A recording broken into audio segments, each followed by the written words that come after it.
Welcome back to the factor theorem. So this is part 2, and what I thought would be helpful is I'm showing you our goal across the top here. We want to factor this polynomial, x cubed minus 4x squared plus x plus 6. And to kind of give ourselves a starting point, I thought I'd go back to this little guy here, which we know how to factor, and there's the factored version here. And I thought I'd show you something that will help us get started with this guy.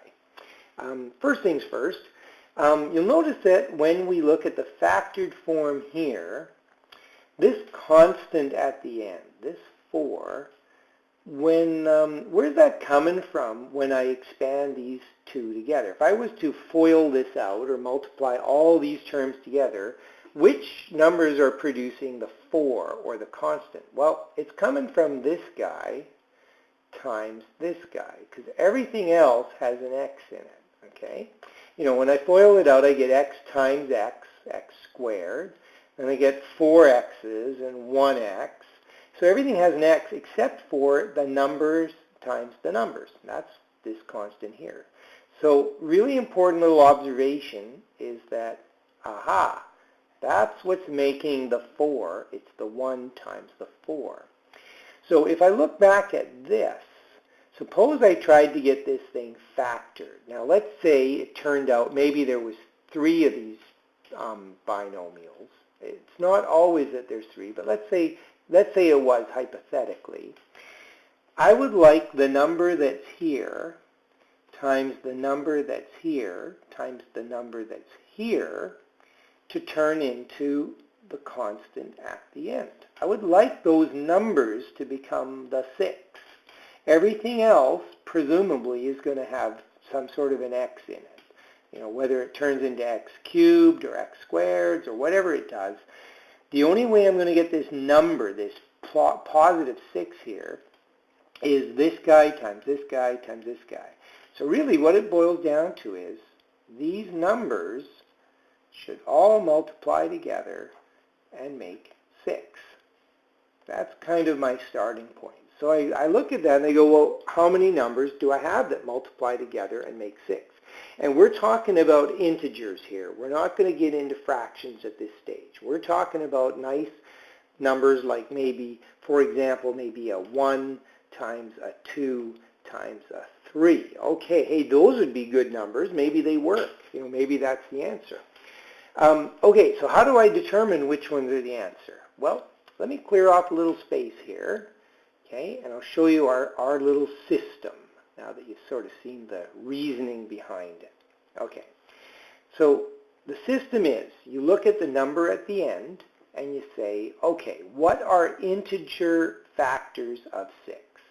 Well, there's plus or minus 1, there's plus or minus 2, there's plus or minus 3, and there's only one more, and that's plus or minus 6.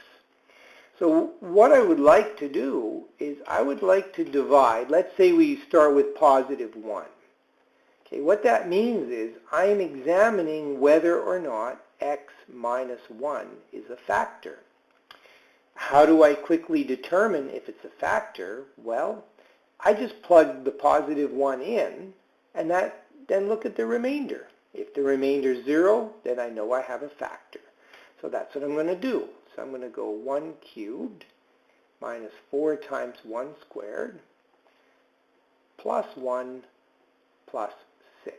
So what do we get here? We get 1 minus 4 plus 1 plus 6.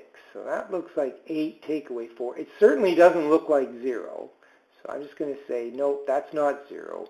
So that means this is not a factor. See, I've ruled that one out. I only have 7 other contenders. So the next easiest one to try would be negative 1. So let's plug that in. Negative 1 cubed minus 4 times negative 1 squared plus negative 1 plus 6. Okay, so this would be negative 1. And then this will be positive 1, so I can kind of just ignore it. So I'll have minus 4. And then I'll have plus a negative 1, so there's a negative 1 there. And then I got plus 6. Hey, look at this. seems to me this is going to be negative 6 plus 6. So you know what? I just found one of my factors, and it is x plus 1. Yeah, you got to be careful here. Remember, if you were plugging this into the remainder theorem to see what the remainder is, you wouldn't plug in positive 1. You would always plug in the number that makes this turn to 0. So you would be plugging in negative 1. And so that means that x plus 1 is a factor. Okay. Now, the good news is you don't have to keep going like this. There is an easier way, because this is kind of the grunt work. You know, you're plugging numbers in and you're looking at the remainders until you finally get a remainder of 0. But once you find the remainder is 0, then that's kind of like step 1 done. So I stop with that and I go, oh, this is a factor. Hey, why don't we divide this into the polynomial and see what we get? In other words, step 2 now is to use synthetic division and actually divide the x plus 1 into the polynomial. Now that means I'm going to plug in negative 1, and the coefficients for this polynomial are 1x cubed, then I have negative 4x squared, then I have 1x, then I have a constant of 6. So I'm going to bring down the 1, and away we go. 1 times negative 1 is negative 1.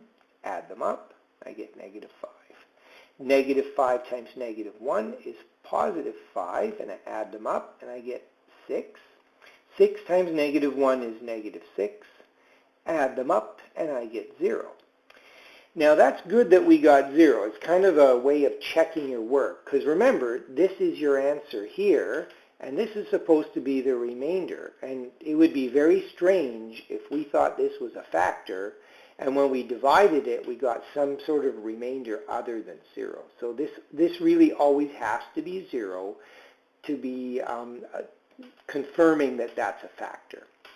So what do we have now? Well, here's what we have. Let's summarize it over here. We have, when we divided x plus 1 into the polynomial, we got as a quotient 1x squared, right? Because it's 1 degree below 3, so now it's squared.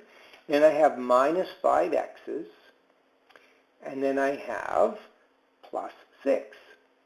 Okay, no remainder. Okay, so this is my polynomial the way it looks right now. Now I don't need to do much else other than sometimes this little guy here factors, and sometimes it doesn't. This one I think does, so I'm going to go ahead and factor it, and it saves me doing any of this grunt work. If I can just factor it quickly myself, just by looking at it really.